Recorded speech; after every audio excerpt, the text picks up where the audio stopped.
Regresamos a Sin Filtro y seguimos hablando de SF contrabando. Antes del corte hablábamos de esa justificación de, bueno, no importa que este producto sea de contrabando y que no pague impuestos. Total, las autoridades se roban esos tributos. ¿Cómo se responde a ese planteamiento? Es que miren, lo que pasa es que hay que entender el efecto en cascada que tiene el contrabando. Porque, primero, lo que ya mencionaba María Alejandra y lo que mencionaban en el segmento anterior. O sea, decir, mire, es que igual se lo van a robar, entonces, eso es justificar la corrupción.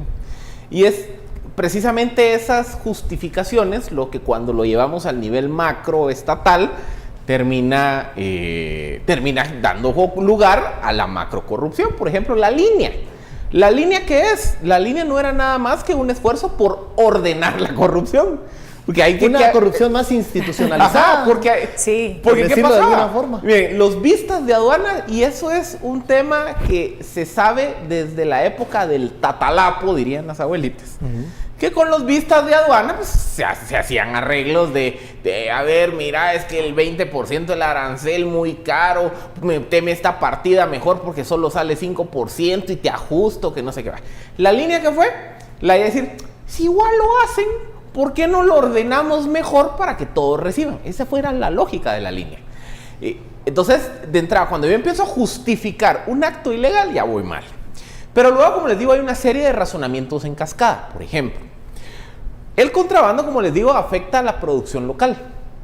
Entonces, cuando yo afecto la producción local, se generan una serie de efectos económicos en cascada. Por ejemplo, un producto, pongamos, a ver, para no hacer menciones, el producto A.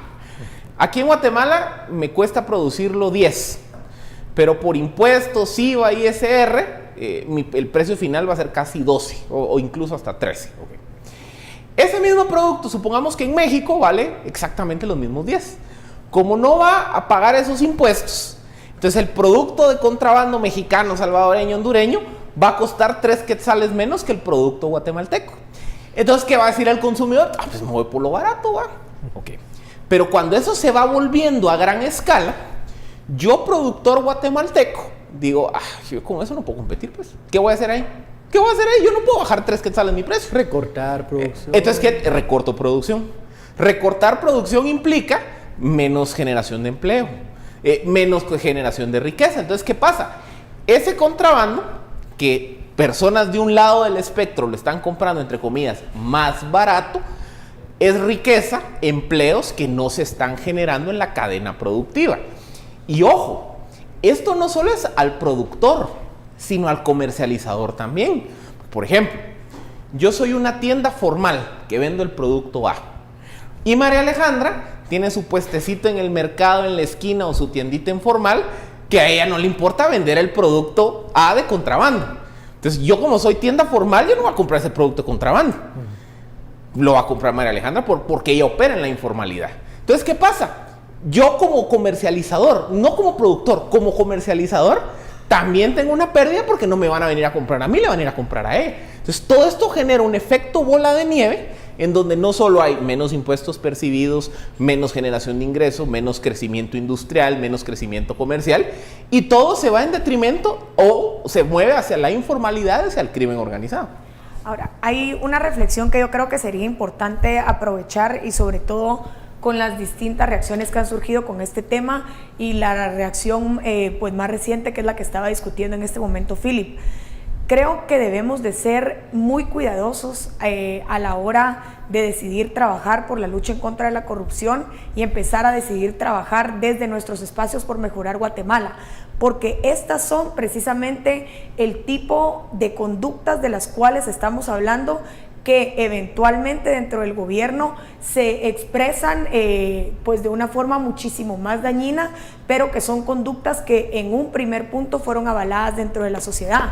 Creo que ahí el guatemalteco, cuando empieza a hacer esta reflexión de, bueno, a mí me gusta comprar las cosas de contrabando porque la verdad es que sale a un precio bien cómodo, si yo compro los shampoos de Tapachula, la verdad es que me salen baratísimos, buen tamaño y todo, pero sigue siendo un producto de contrabando. Ahí es cuando como guatemaltecos tenemos que entender que no podemos reducir entonces la responsabilidad que tenemos en el tipo de gobernantes que tenemos también, los ciudadanos. ¿Por qué? porque nuestros gobernantes, y hay que ser muy insistentes en esto, no son personas que hayan venido de otro planeta, no vienen de otros países, vienen de hogares probablemente idénticos a los nuestros, con familias muy parecidas a las nuestras, han salido de nuestra propia sociedad.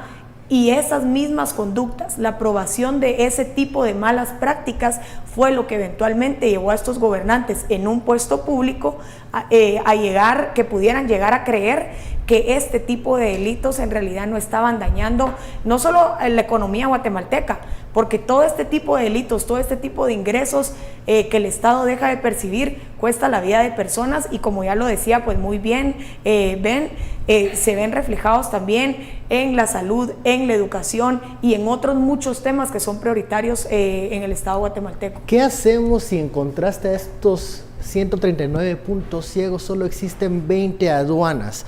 ¿Tiene que impulsarse la infraestructura de aduanas o vamos a crear un monstruo burocrático? ¿Por dónde se tiene que ordenar las fronteras? Ahí hay propuestas de propuestas. Ahí hay debate. Depende mucho de cómo evitar esa porosidad.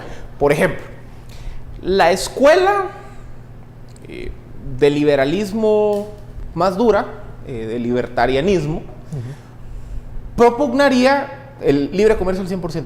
O sea, eliminar aranceles. O sea, dice, mire, es que si usted elimina impuestos a la importación, pierde razón de ser el contrabando, pues, porque al final nadie va a pagar nada. Ni A ni B pagan el impuesto, entonces ahí sí que se vayan a dar que choquen las dos fuerzas, digamos. O sea, esa es una digamos que es una propuesta. El mundo, gracias a los acuerdos de la OMC, va hacia ese camino. O sea, la idea de los tratados de libre comercio y de la OMC es promover la reducción arancelaria o las bajas arancelarias. Lo que pasa es que falta.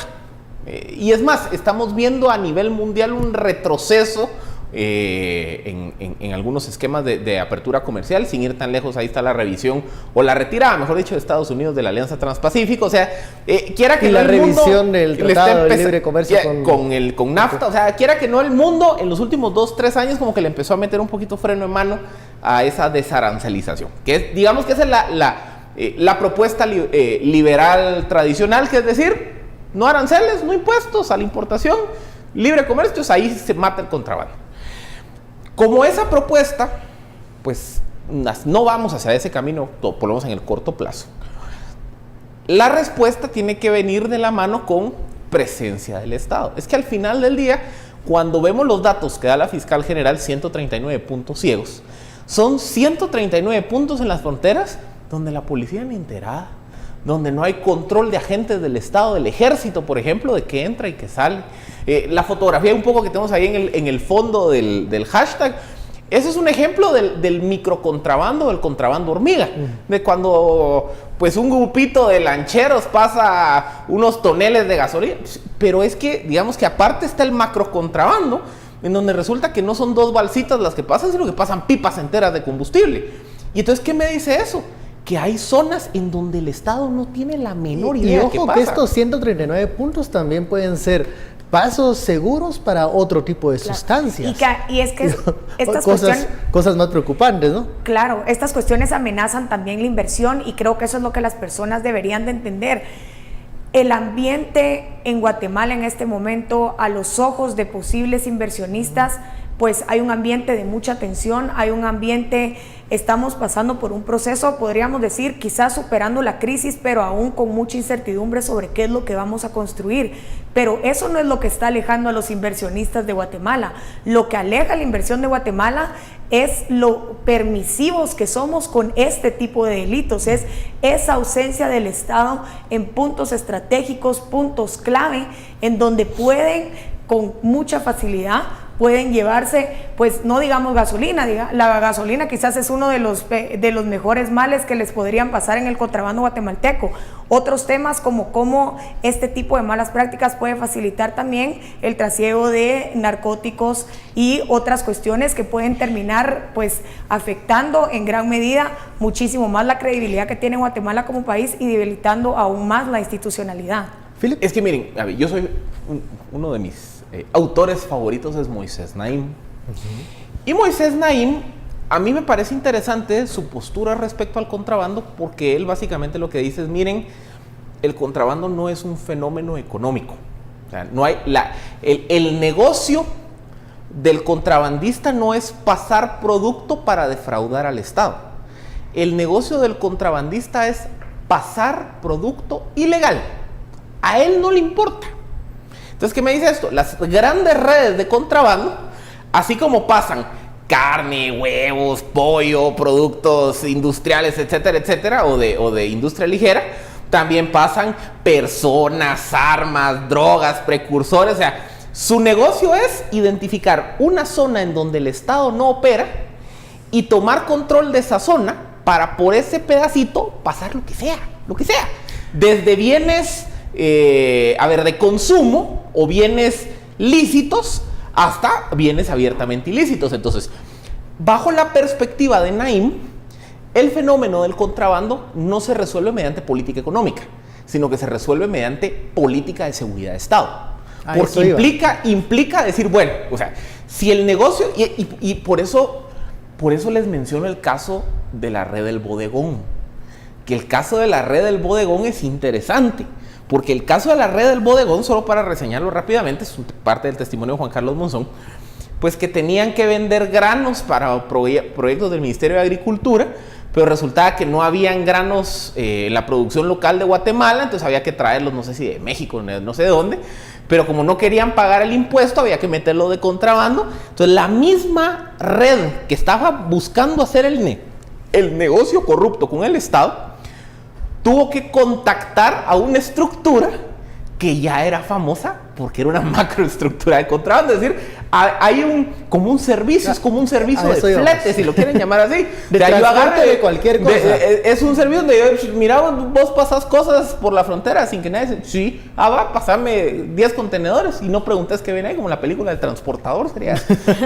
Solo un servicio, nada más. Pero es que a ese punto voy, o sea, si de verdad existen macroestructuras de contrabando que su negocio es pasar cualquier cosa.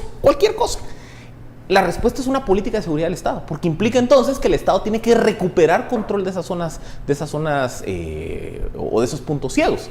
Que por eso es que, yo sí creo que parte del fenómeno del contrabando se puede atender desde la óptica económica fiscal, pero la gran masa del contrabando, para mí es un fenómeno de seguridad. Bueno, vamos al corte, la etiqueta SF Contrabando. Al regresar hablamos sobre cómo fortalecer la presencia del Estado.